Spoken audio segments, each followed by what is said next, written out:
Simon Cowell in tears. Face screaming in fear. Filipino teen's Elvis voice breaks the internet. The stage lights glowed like stars as 16-year-old Miguel Santos stepped nervously into the spotlight. The massive "Britain's Got Talent" sign shimmered behind him, but he could barely see anything beyond the blinding white beams. His hands trembled as he clutched the microphone, his lifeline, his dream. The audience whispered, some curious, others skeptical. After all, what could a shy Filipino teen possibly bring that they hadn't already seen before? Miguel took a deep breath. He thought of his father, how they used to sit outside their small apartment in Manila, listening to crackly old Elvis Presley records on a battered radio. His father's voice echoed in his mind, "When you sing, son, sing with your heart. That's how people will feel your soul." Miguel's father had passed away 2 years ago, leaving Miguel and his mother to rebuild their lives. Singing had become his way of staying connected, to his father, to hope, to everything he'd lost. When Simon Cowell looked up from his notes and asked, "So, Miguel, what are you going to sing for us today?" the boy smiled softly and said, "Something my dad taught me to love. Elvis Presley's, Can't Help Falling in Love." The audience clapped politely. But as the first notes played, something changed. Miguel's voice, smooth, rich, and filled with emotion, floated across the stage like honey over glass. It wasn't just mimicry. It wasn't just an impression of Elvis. It was real. Every word carried pain, love, and longing so pure it made the hairs on people's arms stand. A hush fell over the room. Even Simon Cowell leaned forward, eyes narrowing, not in criticism, but in disbelief. Miguel's tone deepened with every lyric, and when he reached the chorus, the crowd collectively held its breath. It felt as though time itself had paused. Then it happened, the moment that would break the internet. As Miguel sang the final lines, his voice cracked, not from weakness, but from emotion.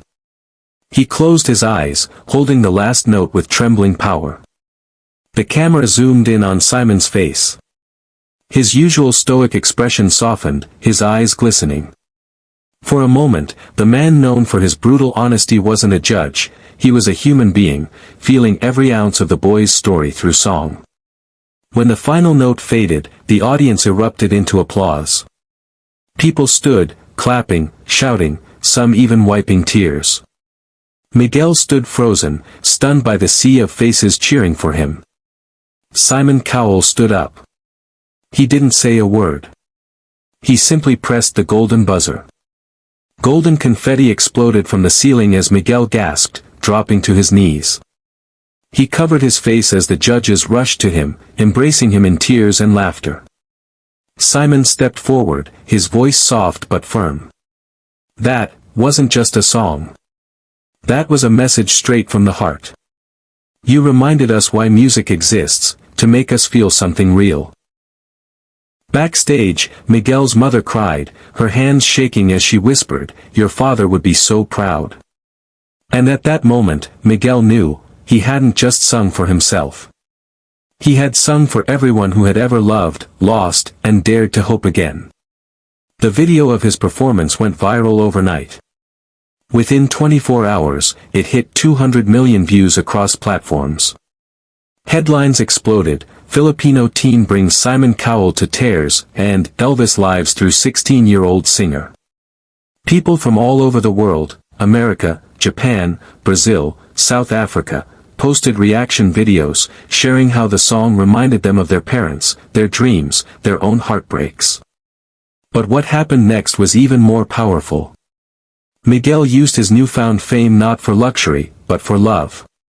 He started a small foundation called Sing for Hope, dedicated to providing instruments and music lessons for underprivileged kids in the Philippines. "Music saved my life," he told interviewers. "If I can help just one kid find their voice, then I've already won." Months later, during the finals of the show, Simon introduced Miguel again. His tone carried genuine affection. "Every once in a while, someone comes along who reminds us what this show is truly about, not fame, not fortune, but heart. Miguel, you did that. Miguel sang another Elvis song that night, If I Can Dream. When he hit the high notes, tears streamed freely down faces in the crowd. The performance wasn't just a tribute to Elvis, it was a tribute to every person who had ever dreamed big from a small place. When the music ended, the judges stood again. Simon wiped his eyes openly this time. "You didn't just make me cry," he said, voice thick with emotion. "You made the world remember why kindness, hope, and love still matter." Miguel didn't win the competition. But he won something greater, the hearts of millions. His foundation grew rapidly, supported by fans who believed in his mission.